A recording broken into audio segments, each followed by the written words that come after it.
Hey everybody, this is Ashley Bryant with Birth It Every Time, coming to you with a new video, and this one is titled, It's Okay to Not Be Okay, But.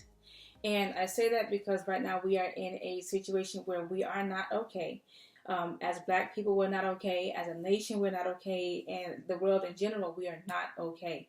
We're seeing the death of people, especially African Americans, who are dying left and right at the hands of people who are racist and who are power hungry, and we are not okay. It is not okay for that to take place, nor is it okay for the people who are responsible for these murders to get away with what they're doing. And so, as a whole, we're not okay. However, with not being okay, with experiencing those emotions, anger, feeling like we're rejected by society, that we're helpless at times, that our future is hopeless, frustrated with the fact that we keep having to go through this, feeling worthless because of how society sees us. We have these emotions, and it's okay to experience them. However, what's not okay is for us to respond in a way that will hurt us and that will diminish what we're trying to accomplish. And with that being said, the scripture that I wanted to use today was Psalms 37:8, which says, "Don't give in to worry or anger. It only leads to trouble." And with that in mind, the first thing I thought about was the looting. The rioting or the peaceful protest and all that stuff is great. It brings awareness to the situation. And it brings acknowledgement to the situation. I think those are some great things that we should be doing, is making sure that the situation is acknowledged, and that the higher ups and those who are in power, that they see that we are not okay with this and that we are not going to stand by and let it continue to happen.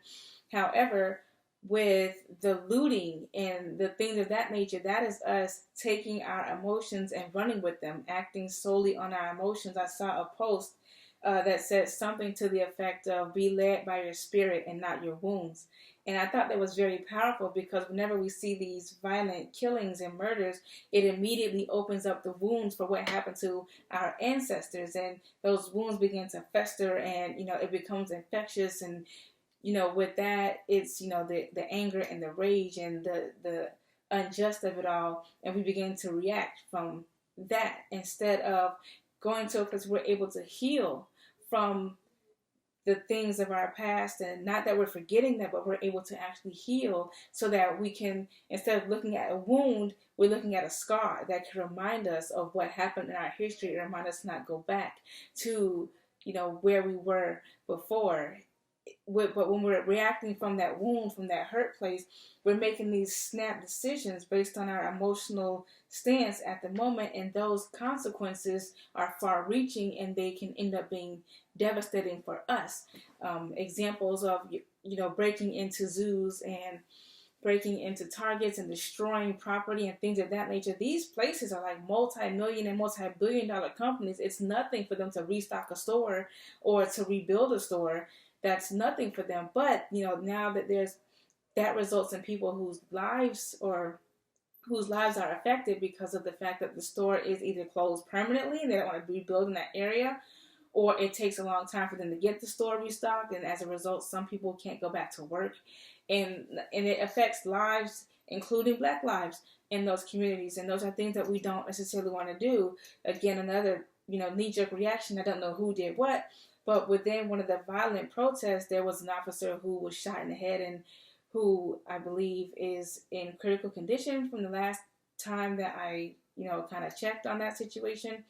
And, I understand anger. I understand, that the magnifying glass is kind of on cops, and, specifically the dirty ones, or whatever the case is. But that cop, whoever he was, he has a family, and they're going to be affected now, especially if he loses his life over, again, an emotional decision to shoot a gun off in the crowd because we're angry about what's happening.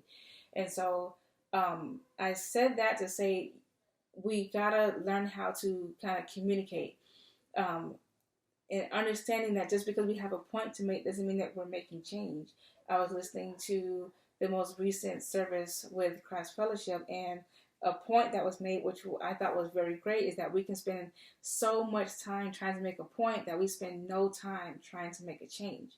This thing that we're going through, this situation, this social unrest, is a result of there not being any change in the heart. They're feeling as though the Black life does not matter as much as theirs, and that As a result, they don't have to treat a black person with the same respect and empathy as they would with a white person. But unless there's a heart change, there won't be any change. We'll continue going in these circles where there'll be a wrongful death, and then there'll be social unrest, and then there'll be a short-term change, and then there'll be quiet for a while, and then there'll be a wrongful death, and then there'll be social unrest, and then there'll be a short-term change, and then there'll be quiet for a while. And we want to get to a place where we are able to communicate and hear each other, and also to where there's actually a heart change, to where the black life is not viewed as less than, but it is viewed as equal to, a white life, or whatever, race that we want to put in that context there. I also feel that, it is okay to not be okay, but we can't isolate. I am all for the movement of black people putting our money back into the black community, and us unifying and getting into a place where we're able to have our own and all of that stuff. I think that's absolutely great, but I don't feel that it necessarily means that we have to isolate ourselves from all white people, period. And I'm not saying it to go against that particular initiative, but as I stated in the previous video, all white people are not racist. So I've seen some great Facebook posts where they say, just because there are some white people who are racist, I'm not going to forget about my white friends who do love me, or whatever the case is, something along those lines. But they are some of them are there, and they want to help. They are able to empathize with us. They are able to see genuinely with their own heart that what is happening is absolutely wrong. And they want to stand in the mud, and they want to get their feet dirty, and they want to, protest with us, and, even move their dollars over to black-owned businesses and things of that nature. But we have to be able to let them. We can't see every white person as a racist, and we can't generalize every cop as being a dirty cop. There are some really great cops who just want to do exactly what their badge says they're supposed to do, which is protect and serve. There are some great cops who take their time out of their day to go to, inner city youth and talk with them and spend time with them. There are some great cops who do mentorship with the inner city kids and teach them different things and good morals and values. And there are some great white people who, like I said, will stand behind us. But we have to be willing to allow them to be there with us. Just as Ecclesiastes 4:11 says, if one falls down, his friend can help him up. But pity the man who falls and has no one to help him up. Also, if two lie down together, they will keep warm. In my mind, when I think of, lying down together, I see this from a different standpoint and not literally so much. Like we're hurting, and sometimes it feels good for have someone come down and lie down with us in our hurt, to keep us warm, to make us feel safe, and to know that the world is not going to always be this dark and horrible. It just feels better. You know how you might be feeling kind of icky or yucky one day, and you have that friend who you're not necessarily talking to each other, but just their physical presence, just sitting there and being with you in that moment, just makes you feel so much better. I believe that that's kind of what it would be like if we would kind of allow those people who want to be there with us to do that, to stand with us in solidarity against those who are in power and those who are racist and those who don't hold our lives to the same standard as theirs. And I think it would be a great thing if we could all just kind of, accept the ones who want to help, and gain that strength behind us. Plus, with them being white, unfortunately, and it sucks to say, but we can get pretty far with them on our side as well. And I give the analogy of like when you're a kid and you're like, you want to spend the night at a friend's house, or a friend wants to spend the night, and you have your friend go ask your mom because your mom will say yeah to your friend and she'll say no to you.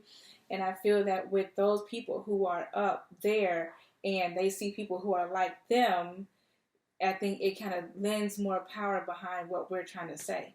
I saw or heard also when I was driving to work one day, I think it was a Steve Harvey morning show, when they were saying that people white people of influence and power have to get behind the Black Lives Matter movement as well. And not that they're not. I'm sure that there are some of them who are. But, having that extra oomph behind us to get that message across that our lives matter too, it couldn't hurt. So I just think we should get together on that matter, and that we don't have to isolate ourselves where it's just Black. I can only speak to Black people. I can only say hi to Black people. I understand that we're putting our dollars back into Black businesses, and I believe that is a great thing to do, because it helps to move some of that power around. But I feel that we should be able to do that together. So it's also okay to not be okay, but it's not okay to develop a closed mind or a closed heart. So being willing to be open-minded enough for us to empathize with, the other side. It's okay to accept that our response when it comes to looting and, vandalizing different things, that may not be the best option. And having the open mind to be able to say, maybe we shouldn't have done that. We should have done something else. But also as accepting and being able to be open-minded enough to understand that what we're asking for, the heart and mind change that we're asking for of, the racist or whatever the case is, it would be a process. They've been taught their entire life that, Blacks are down here, whites are up there, or whatever the case is. So for them to be able to see us as equal, it will take time, possibly generations of that dying out and new things being taught in. And in the meantime, just changing the policies and everything else while the mind and heart catch up. But also for those white people to learn to empathize with what Black people have experienced, having to lose family without there being a care in the world, constantly questioning about whether or not we deserve to be where we are when we work so hard to get to where we are. I feel like when we're led, with the mind frame of being open-minded, even about the things that we think about, that it can create an atmosphere for us to be able to bring about change and honest, tough conversations that need to be had, in that open-mindedness, that we're able to acknowledge the differences and accept the differences that are between the races. I've said in my last video that we are more alike than we are different. However, those differences need to be acknowledged and they need to be accepted in order for us to be able to move on, because those differences make us beautiful. They make the different qualities that we have, they bring about the different talents and everything else. And if we can accept that as being just a part of a giant painting, that, your color brings in the lights of the sun and your yellows, or then you have the blue sky, and without the various colors, there would not be a painting. Without, the various hues of our skin color, there wouldn't be the great human race that we have now.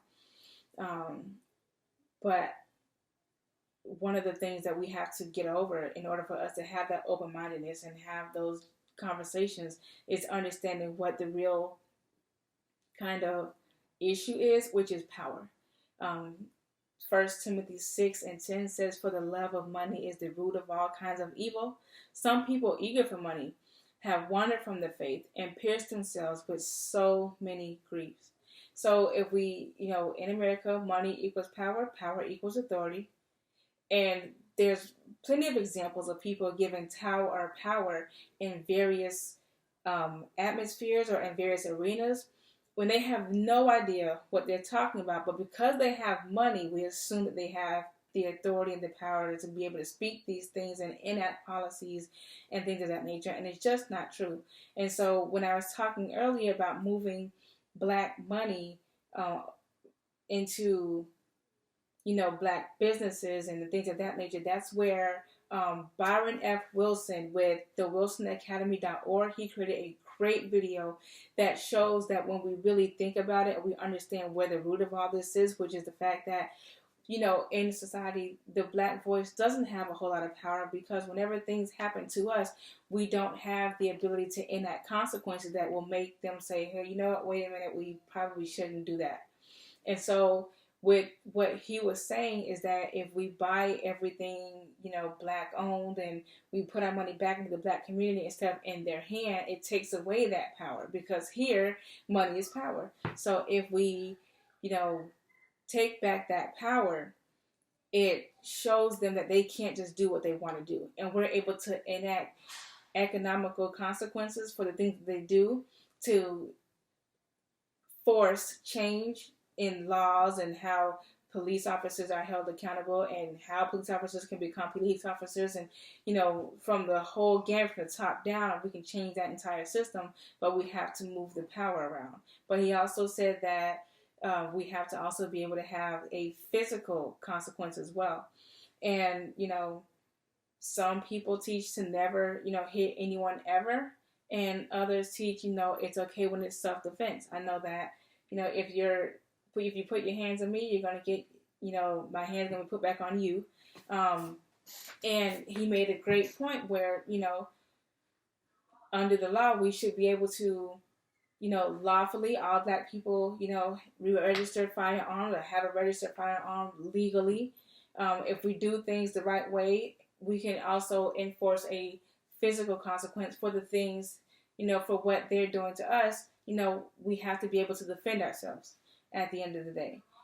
We have to be able to refocus our attention back onto the cause at hand, because with the looting, all I was seeing all day on social media was, giraffes running down highways, or some guy riding a horse, or, and it was no longer about the movement anymore. It was more about looking online and seeing who did what, or what ridiculous thing has someone done now, and it was no longer about the cause. So we can get ourselves refocused on making sure that, they understand that black lives matter. And it's not to say that white lives don't matter. We know that your lives matter. They've always mattered. But what we're saying is our lives matter too, to the same extent that yours does. So everyone, please go to thewilsonacademy.org. It's Brian F. Wilson. He has a hashtag, How We Fight, which is basically a game plan for how we're to make change within this system, so that, if a life is taken, the proper consequences are taken, regardless of what color skin that person is. When it comes to what life is taken, this is a whole lot bigger than us. It's bigger than just black people and white people. This is about everyone, and everyone being treated fairly. So at the end of it all, excuse my daughter, she is having a blast in there doing something. Like this video, comment, subscribe. Again, go watch his video. He has an amazing perspective and just great tips on how we can all get together and make this thing work. Once again, love all.